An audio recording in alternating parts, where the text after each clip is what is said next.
Hello, and a very warm welcome to you today for the Uncharted Leaders Podcast. And I've got a very special surprise for you. You're probably thinking, who is this voice?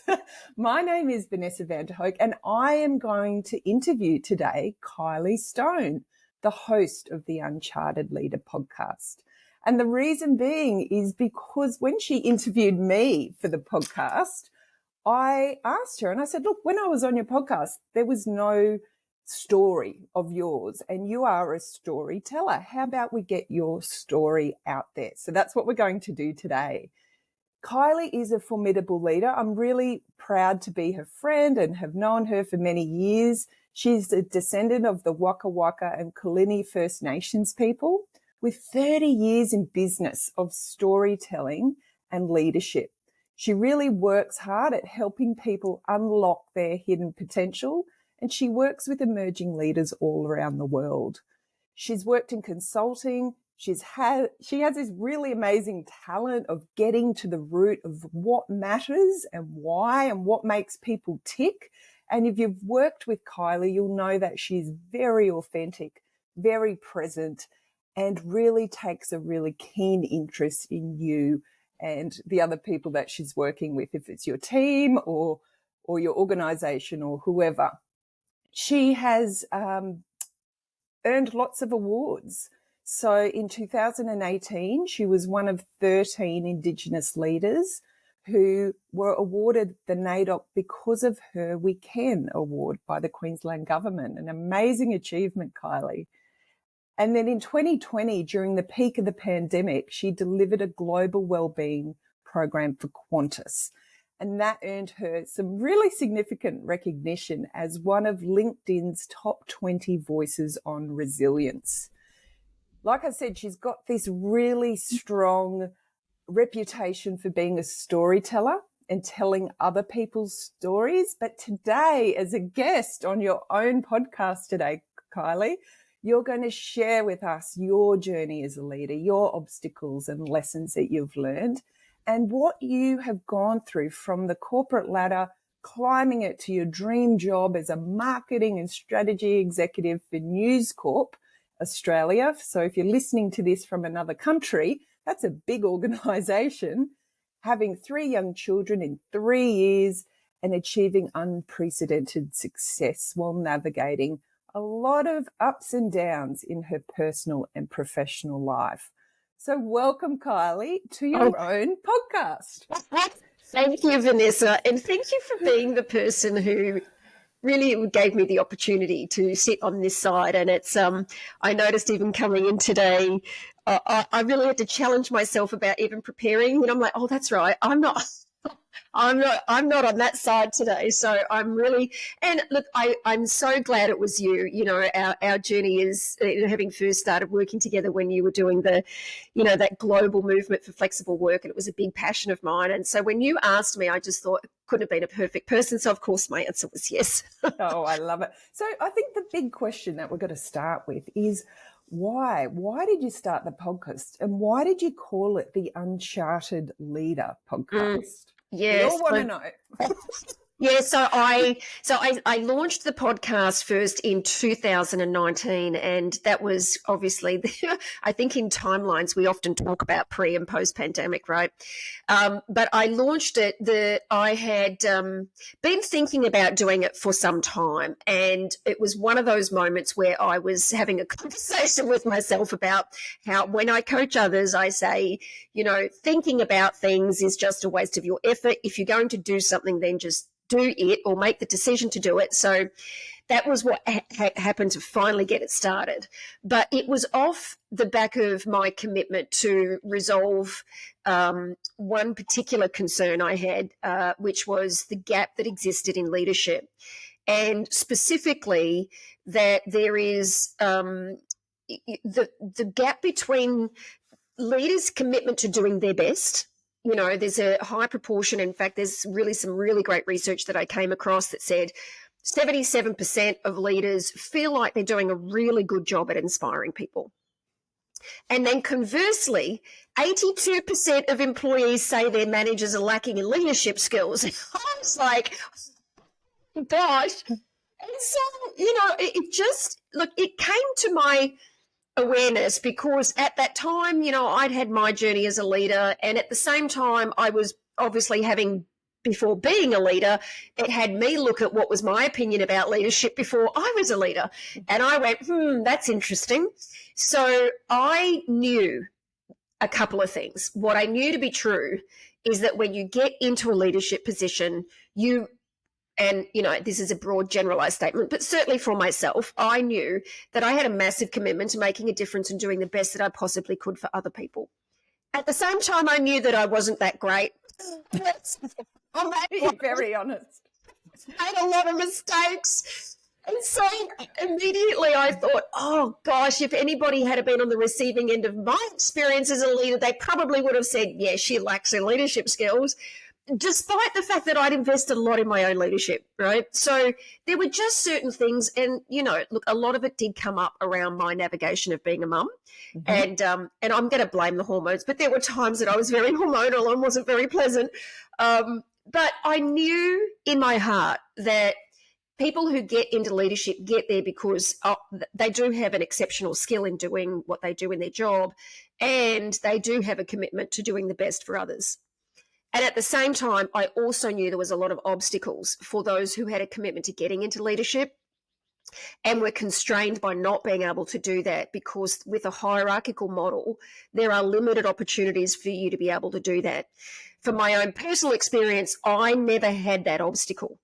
Not because it didn't exist, but because there were certain things about what I did in my journey that allowed me to be headhunted all the way through my career.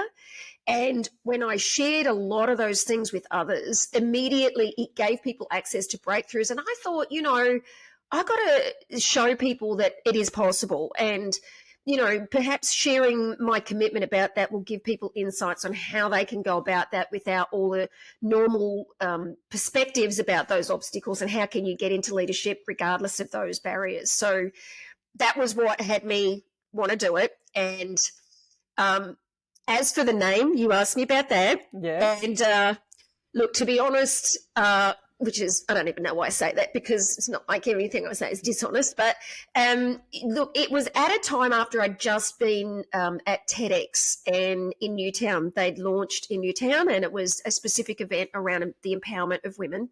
I do remember you going to that. Yeah, right. Well, actually, what happened was they called me and said, hey, we've got too many women. Can you believe it? I was like, really? They're like, yeah, but would you MC for us? And, you can tell your story as part of that. And we'd really love, because you're Indigenous as well, blah, blah, blah. And so I did that, right? So just after that was when I decided to launch the podcast. And TED events globally were talking about the topic of uncharted and how we were in uncharted territory. And I went, you know what? That's a great fit for what I want this podcast to be about, because being a leader is really about putting your foot into uncharted territory, and that takes a lot of courage. And that's how I created the name. I love it. I do remember that. I remember you and I talking, and you were like, oh no, I've been asked to do the MC of TED. And it's always that imposter syndrome. And I was saying to you, you probably don't remember, but you're amazing. You'll be great. You can do this. And you're like, and I love that vulnerability that you share. Uncharted for me is such a great word and a description. And when I think about it, I think, as you were describing your journey through the management ranks, and then you get headhunted, then you get promoted, and it's, it happens for so many people. And I'm sure if you're listening to this and you go, yep, that sounds like my journey, often there's not a training program or a really supportive approach. Some organizations have it, but a lot don't. And when I think about that word uncharted, I'm thinking about the ocean, and it's rocky and there's big waves, and then some days it's calm and blue skies and sunny, and and that's all the things of leadership. It can be so uncharted and so unpredictable. And when when you first told me that title, I was like, yeah, that's it. That's what we're talking about. As far as, and especially through what we went through with COVID. And that particularly was Uncharted, but you know, the aftermath of that still is as well. So I think for you, like, what do you do? So, you know, when you've been in this position where you've been put into leadership roles where you've gone, oh, now what? And you've used your own skills and your own, you know, you've basically just said, right, I'm going to now act as a leader without actually necessarily having that training. What you're doing now is filling a gap. So you've got now this program and coaching. Can you share a little bit more about what you do and how you work with people, individuals and organisations? Yeah, look, you point to a very good point about the gap and closing that gap, which is very serendipitous with being an Aboriginal person as well. So I love the theme. And the gap for me is specifically around providing the kind of leadership skills, the foundational skills of leadership that are often overlooked, not in any level. And the gap specifically is this. Often the investment in leadership development training is firstly, it's not a lot of money, right? And thus the amount of money that does get invested often goes into those who are already in a C-suite position. Now, that means that you've got a very small group of people who are getting developed, and that's one part of it. Now, because that investment is so small, you're lucky to be able to get maybe at best, you know, a 1 year long program, and then that's kind of it. It doesn't trail out. It's not sustainable. So that's the first part of it. Now, what that obviously then means is, well, there ain't much money left for the rest of them. And there's been some studies done that shows that it can be on average 10 years before someone has moved into a leadership position and they are finally given leadership training. Now, what are they doing in the meantime? That's a good question, and that's the gap. Now, for me, I did have to go externally. So when I got my first leadership job when I was 27, I had no idea what I was doing, and it was really fumbling around. And I did go to my boss and I said, I need to do something. And she enrolled me in, I think it was an AP, like a management training, you know, business program, which was about leadership and supervising teams. And it was a 2-day thing. And I'm like, well, it was good while I was in there. It was very interesting. And then I'd go back into the office and you know, I might as well not have done it. I mean, really, when you're actually in the thick of work and you're leading people, so what's the time now? So look, and that's not to dismiss what I did, but that was as good as it got at that point. And so I thought to myself, I have to do something for myself. I have to invest in my own development. And quite simply, that's what I did. So from that point forward, I was 27. So it was a year later when I went externally and just started investing in my own personal development. And from that point forward, have literally invested in myself every year, just nonstop, because I knew that even if I have the skills for myself, life is so unpredictable and the challenges that come at me can be very different and broad. So my commitment is to go back inside of that space, you know, where people are really got a commitment to leadership so they can have those foundational skills. And it does close the gap, you know, Vanessa, because if you invest in those people where there is the majority, it actually helps those that are in the C-suite roles by alleviating the impact and pressure on them more. So it levels up the rest of the business. And that has a massive impact, obviously, also on their burnout and exhaustion and their own well-being. So, yeah, absolutely. And that leads us to a really good point. And I think I'm seeing it more and more where, you know, it's probably always been the case, but I think you know, the pressures of life at the moment are significant. You know, the financial pressures. We've now got social media where you and I have teenagers, you know, juggling all sorts of ages and stages. For many of us, we're also juggling older parents. There's so much pressure and stress. And I think as a leader, having that space to recognize you're not alone, but also work with someone to say, right, what are some strategies, is a very powerful thing. For you, you know, you've been through a lot personally and professionally.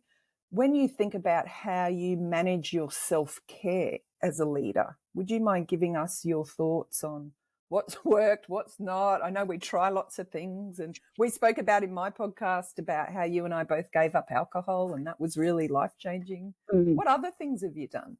What really works for you? Yeah, such a great question. And it's been a journey of experimentation is what I would say, because I've always been somebody who loved fitness. You know, when I was in my early 20s, I used to do triathlons and I was very fit, go and do aerobics in the old style aerobics at the gym. But I was always very fit and always loved health and fitness. So it was kind of, I guess, that was the pre-children era where it was just part of life for me. But the challenge around self-care hit me after having children. And that's when my priorities were all towards taking care and raising children. And I had 3 children very quickly, 2007, 2008, and 2010. So my workload in terms of being a mother was pretty big. And so it didn't occur to me until I started getting exhausted and burnt out that I wasn't taking care of myself. Like I was just doing what I was doing to take care of the family, and I'd go for walks and I'd eat what I'd eat and all that stuff. But it was, I hit burnout 4 days in bed. I think it was, August 2015. So my youngest was 5. So it was pretty much going along with life, living life like normal and going for exercise and walks and doing all of that stuff. But the concept of self-care didn't hit me until August 2015 when I'd gotten diagnosed with an autoimmune condition after 3 months of looking for answers, having spent 4 days in bed not understanding what the heck was wrong with me. I couldn't get myself out of bed, all kinds of motivation attempted, couldn't do it. And what I eventually found out after blood tests, etc., was I had this autoimmune condition. And that was the moment for me where I had to really look at what was I doing to take better care of myself, and simple things like that had never been an issue for me. Sugars that were in things like tomato sauce, or sugars that were, the top of the first one I had to look at was coffee. Not the actual coffee, but the content of sugar in milk. Yes, and right. I was like, are you kidding me? And so the very first thing I did, which was part of my self-care journey, was I came off having a latte. Firstly, I came off skim lattes because I found out that actually there was more sugar in skim milk than there was full cream. So I gave that up. And then I went and gave up the full cream milk to long blacks. That was the first part. But since that point, every month had been a journey of what else do I need to do to take care of myself, an inquiry that I never realised I'd end up on, to taking sugar out of my diet, to taking alcohol, which included alcohol, regular visits to, integrative physicians where I was doing kinesiology, massage, acupuncture. Since that point, which I still do, it is my go-to certainly for acupuncture. But I'm now at a point where every 30 days, literally from that point, I would look at what else, what now, what worked, what didn't work. Okay, let's just do one thing. And now I'm very consistent in having a daily routine throughout the whole day. I start my day with meditation. I end my day with meditation. I do various parts through the day where I stop and focus on my breath. Whenever I hit a crisis, my good friend said to me, even when you hit a crisis, just think of what you're going to do for self-care. So she's like, apparently the act of thinking about self-care is just as effective as the self-care. And I went, wow, that's fantastic. So whenever I hit So you think about it a lot. I do. I think about it all the time. As you can imagine, like this morning, I was like, oh, self-care, what am I going to do? Okay, I'll book myself for a massage and I'll do that then. And that's the power of visioning. This is one of the things that I work on, right? But the power of our visualization can really alter the state of the body. And for me, Absolutely. that has been, I think that's the biggest self-care thing for me out of all of it. Absolutely. You can manifest that, can't you, if you really... And I think that's a great thing about you is you're so honest. You're like, yeah, I had the shit bits. I don't know if I'm allowed to say that word, but oh yeah, I've been through it all. And I think, having that diagnosis of an autoimmune condition, which for people, what that means is the body starts attacking itself. So, given all the pregnancies perhaps, and you're being nutrient deficient, and then all of a sudden you've got all this stress, genetic predisposition, you're bedridden, and the doctors are saying, oh, you're depressed. Of course you're depressed. You can't get out of bed. Yeah, It's because you've got this condition. And I love that you then bring that to your clients. So you're saying, I don't want what happened to me to happen to you. I know meditation sounds like a big woo-woo waffle word, but when you practice it, it actually is very effective at reducing your cortisol, very effective at helping you level up and be a bigger leader. I love that you bring that to your work, because, you've walked the path.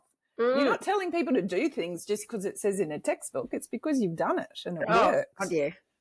It's I first started studying when I left school. I studied marketing, right?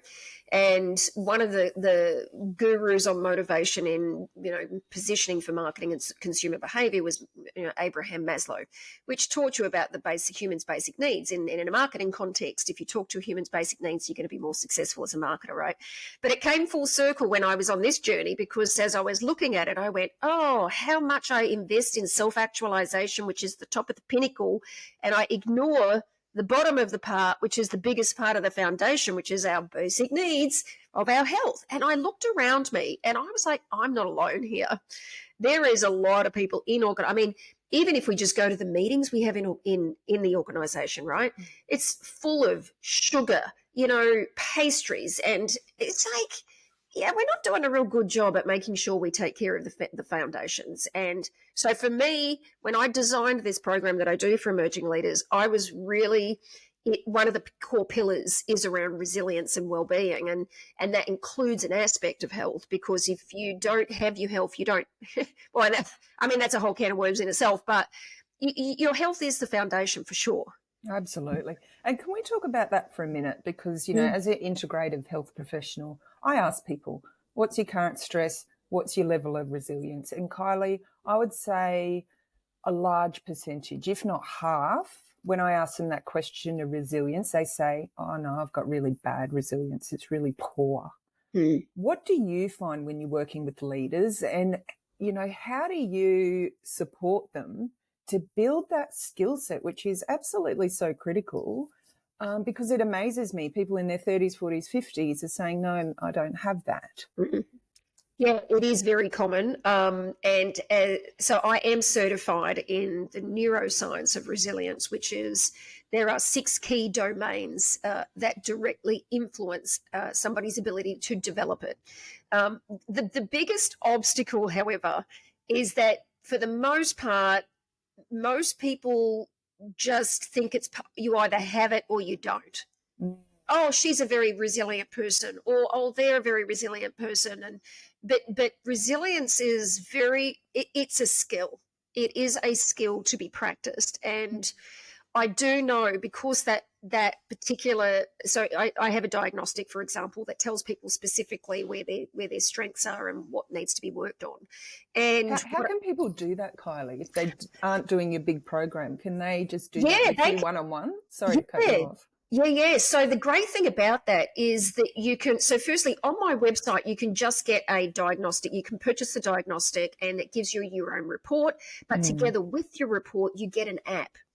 And it's like having your own virtual coach that gives you over 800 online activities that specifically help you. It's all based on micro-based habits. So no more than like 2 minutes a day, and you're having a chat with an AI about specifically the areas for you that would allow you to develop greater resilience.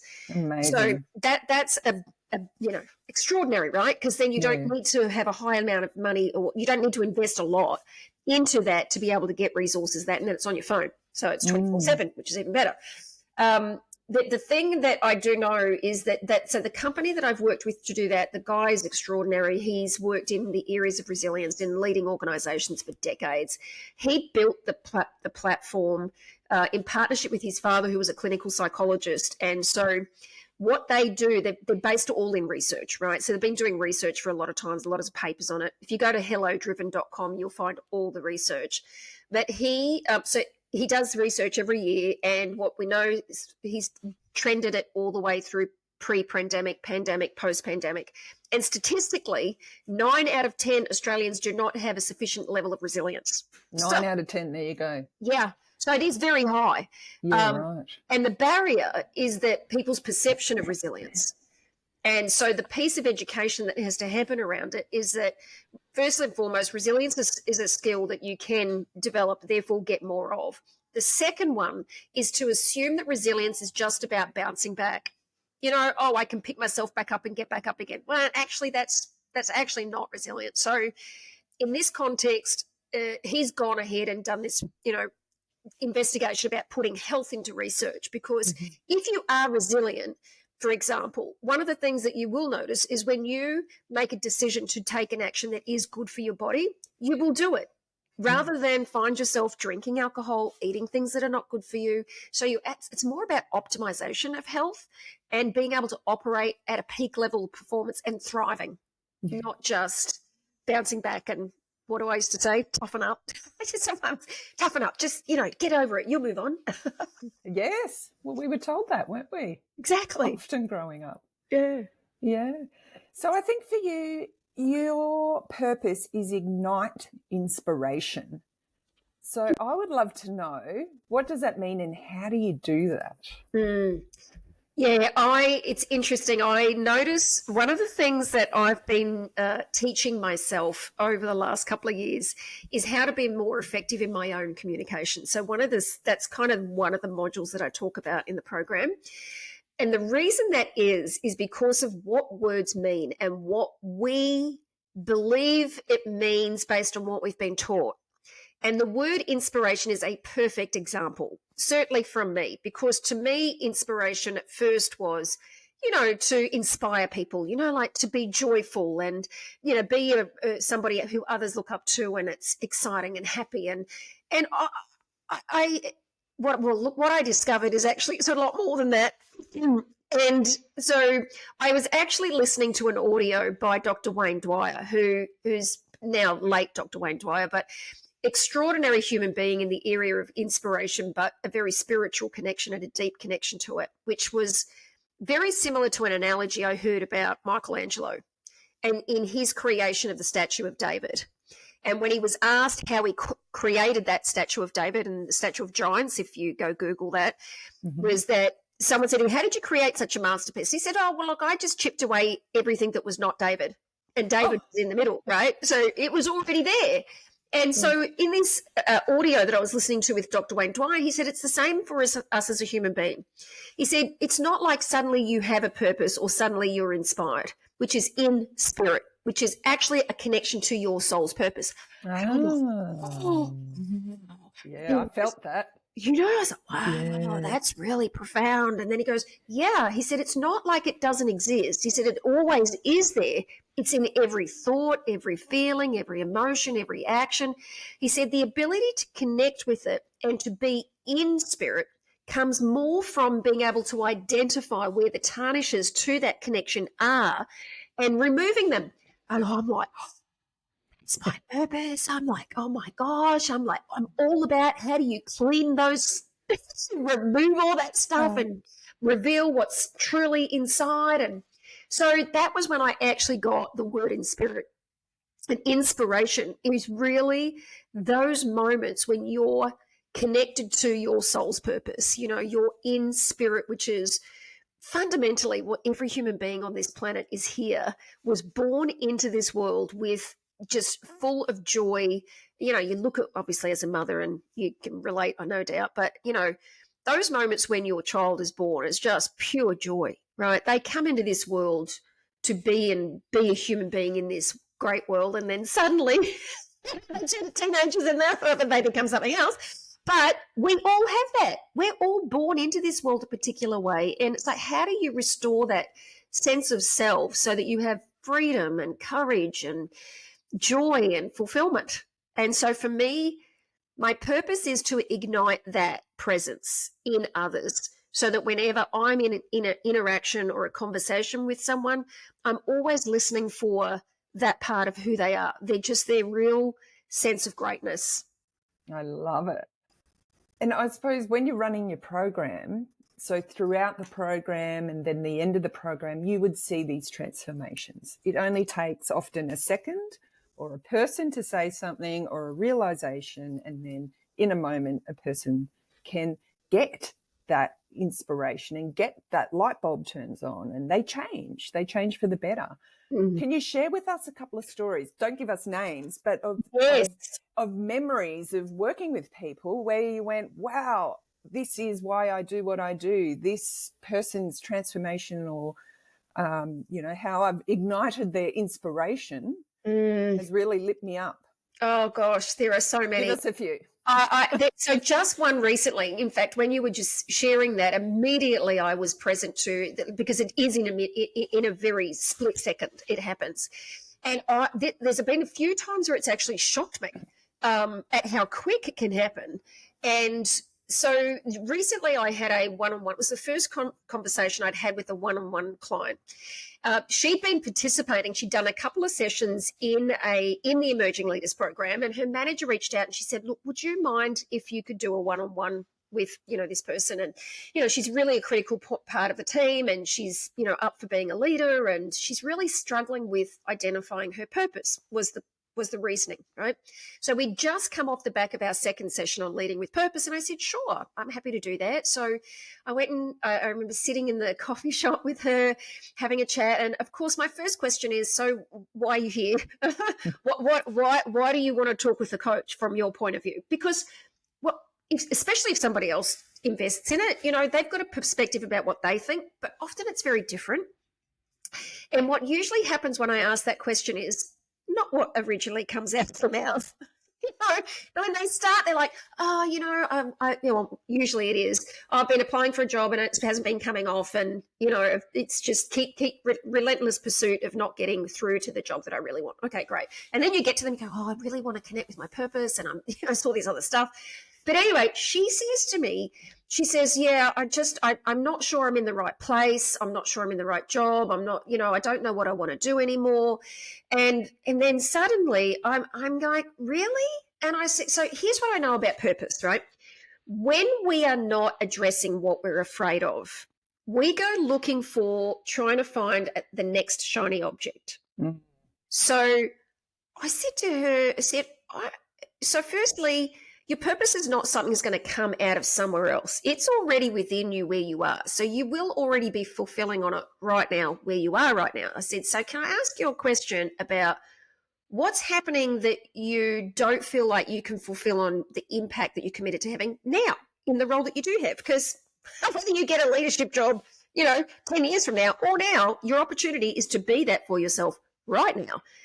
Now, just saying that to her, something immediately shifted. So suddenly you see it in the person, don't you? Oh yeah, she looked at me, and suddenly something altered. And I know now, having seen that the alteration occurs in someone first hearing the comment that leadership is not something that you get to do one day, someday. In fact, everything you do right now is your opportunity to experience that for yourself. So given that that's the case, what's going on? It's just like, and then there was this tsunami of stuff she was afraid about. I said, what are you afraid of saying? Like, what do you really want and what's not happening? And then it came out, and, the biggest things that were missing, in her experience of not having autonomy in her role. And I said, well, when I had initially asked her what she wanted, she couldn't answer me. But then all of a sudden I said, so what is it that you actually really want? She said, autonomy. I said, that's it? She's like, yeah. I said, okay. I said, well, so mate, you can stop perhaps looking for maybe you're not being in the right role. I said, what would it take for you to take an action to get that for yourself right now? Mm. And that kind of had her look somewhere. And then again, this kind of, it's just started looking different. But I want to share with you the thing that was that had the biggest impact. And this is one that has a massive impact in the program. I ask people, who's the leader that you most admire in the world? And then they do the looking, right? Now, for her, it was Kamala Harris. And so I just dropped that in. I said, just tell me again, who's the leader you most admire? Kamala Harris. I said, okay, great. I said, now remember, what was the point of that? And the point that I tell them is, the leader that you most admire has nothing to do with them. What you see in others is a direct reflection of you. So it's not like, if I look at one of mine, right? One of mine is Nelson Mandela, and I look at Nelson Mandela, and when I speak about him, I speak about his courage and his humility and his resilience, right? In 27 years and what he accomplished, and so I describe what I see about him as a human being. Now, the truth is, I know nothing about Nelson Mandela. He could have been an arsehole, like really. In his day life, he could have. Do you know what I mean? And so. What I've learned and what I've said to people is what you see about another's is actually just a reflection of who you are as a leader. And so when I asked her about this Kamala Harris, I said, okay, great. So that's who you are, yes? She's like, yes. I said, good. I said, well, what are you waiting for? And she's like, up in a seat, chest has come out. I'm like, what do you have to do to walk back into that office like tomorrow morning being that for yourself? Like, what is it about her and what can you see you do differently? Now, when I was meeting with her, she was sitting in a tracksuit, right? A funky tracksuit. She's, tracksuits are in. I'm really grateful for that generation. I know. More comfortable in our clothing these days. I was envious. I'm like, wow, that's very cool. And she is very cool, I have to say. So, but there was that she was manifesting in the presence of others. And I said, look, you should know. If I had my way, I'd be in my pajamas every day. So, like it or not, how you show up in the world communicates something. And I said, so if you want to be treated as a leader and have the respect and presence of Kamala Harris, who you admire, then do you think what would you do different? She goes, I would just do my hair every day. I'd walk in with these pants. And I said, okay, cool. And I said, well, all right, well, do you think you could do it tomorrow? She's like, yeah. Anyway, 24 hours later, I get a message from her boss. He's like, so confident. Good. You empowered her to be her, which is powerful one stuff. Conversation, is incredible, incredible. And I think what you touched on there is really important about your personal brand and you getting people to look at others and to really reflect on themselves. And also, it can be, I'd love to wear fitness gear every day, and sometimes I can because I'm a health professional. But I've got all these nice suits. So I'm like, well, I have to wear them from my previous career. Yes. But I think how you show up is really important. And, I'm like you. I would love us to be in a world where that wasn't the case and what we looked like didn't matter. But the facts are it does. It really does, especially if you're in an organisation that is more corporate. If you're working in an organisation where there is, I don't think we have dress codes per se anymore, but if you've got to have a look around and say, right, when people think my name, what comes to mind? Do you think of Apple? You think white, clean, crisp. When you think of Kylee, what do you think? What about your brand over the years? Yeah, that's a great question. And I think firstly what I would say is the thing that makes the biggest difference is that you make a decision based on who you are and what is your self-expression. And that was not always the case for me. Prior to doing this work for myself, yes, I was in corporate, but when I got dressed, I wasn't dressing for what was the expression of myself. I was dressing to fit in that environment. And so the biggest lesson in my life lesson, hence why I do this work, was to recognize for myself that the ability to be able to make that decision in a way that resonated mostly for me versus how what I thought I had to do to fit in and belong in other places. And so for me, it's been two journeys in particular. And this is the great thing about branding, is that as you build your brand, you can invent yourself as anything you like. Like I've said to some clients, if you really, so that they get the point, right? It's like you could go out in the world and say you're an astronaut. You really could. Like, you can, yeah. I know you're not for yourself. I said, but you could. I said, you could go, I'm an astronaut. And then you're going to manifest being an astronaut by going and doing all the things that an astronaut would do. And start with going and getting yourself an outfit. So for me, when I first started, it was really bizarre, right? Because this came after I after I had the 3 kids and I was in a leadership position, and suddenly with the 3 kids, I just thought, I can't do this anymore. I can't keep working full time and burn out, etc. And I have to find another way, right? So I threw myself at everything. I got myself a coach. I went back to university. I was like, oh, everything. But I had this conversation with a friend of mine specifically who was also a coach. You know, it's you don't ever coach yourself is what I got myself another coach. Doesn't work. No. The thing that I was looking at was a couple of attributes that I was looking to be for myself that I didn't have the experience of being, and that was courage, like a real bravery and strength to pursue things that were outside of my comfort zone. And anyway, he said, well, you should go look for an avatar of somebody who you think resonates that. No, it was pretty simple. I just went, well, that's easy. I said, Pink, you know, she's incredible. I mean, she's a rock star. And so I picked her, and then I think it was maybe a week or 2 weeks later, I was at the hairdresser's, and I kid you not, I was, you know, at that stage I had normal, you know, my hair, which is pretty much like it was now, but for years it was a corporate style long and, you know, appropriate. And I said to my hairdresser, and having had 3 kids, I said, look, I need something different. I feel old and drab as a mum. I said, I just want something that's a little bit, you know, more contemporary. And he pulled out a picture of Pink.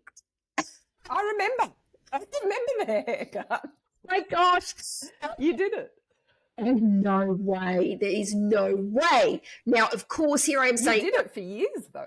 Yeah. Well, it's only been since the outcome of the pandemic that it started growing. And then I was in the work doing some more manifestation about my next part of my branding.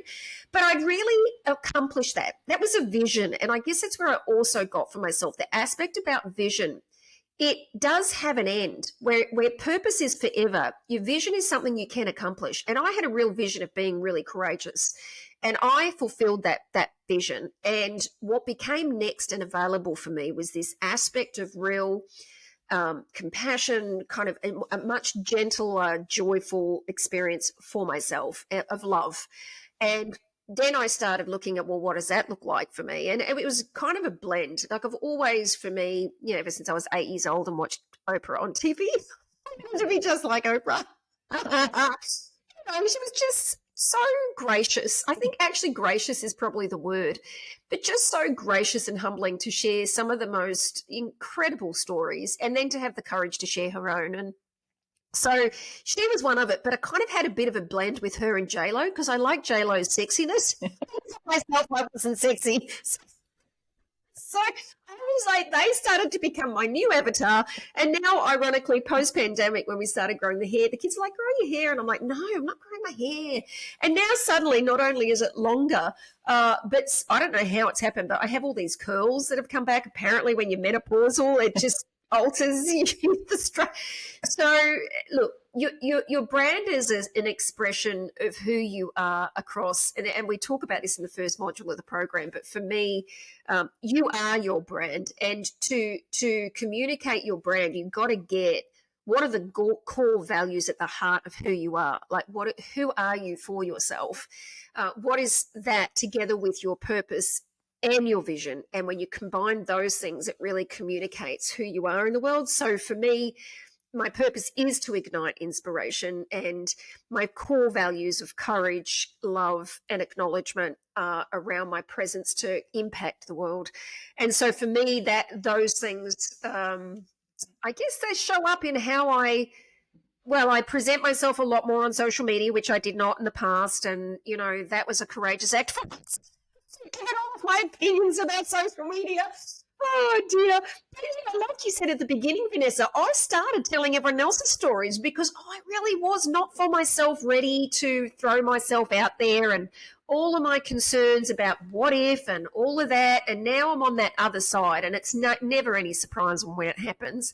But your brand is who you are for yourself. And when you're authentic to that for yourself, it's magical. I mean, we know it to be the case. And, you know, and you used Apple as an example, the most extraordinary example of a purpose-driven brand that has a big impact. So amazing. And you're magical. Oh, I like that one. If people are not watching, they should watch a video because they see all the animations. If you're listening to it, jump onto YouTube and watch the video. Look, it has been amazing today, Kylie. Thank you for dedicating an hour to talk about yourself. If you have been listening to the podcast, but you have never checked out Kylie's website, I really encourage you to do that. As she said, she does one-on-one coaching. She runs programs. Jump on and have a look if that's something you feel like it's the right time. Before we wrap up today, Kylie, I'd like to ask you the final question. A leader is someone who? How do you finish that sentence for us? Well, they are someone who walks courageously into the unknown. Love it. Thank you, Kylie. Thank you, Vanessa. And for everyone listening, have a great day. Thank you. Bye.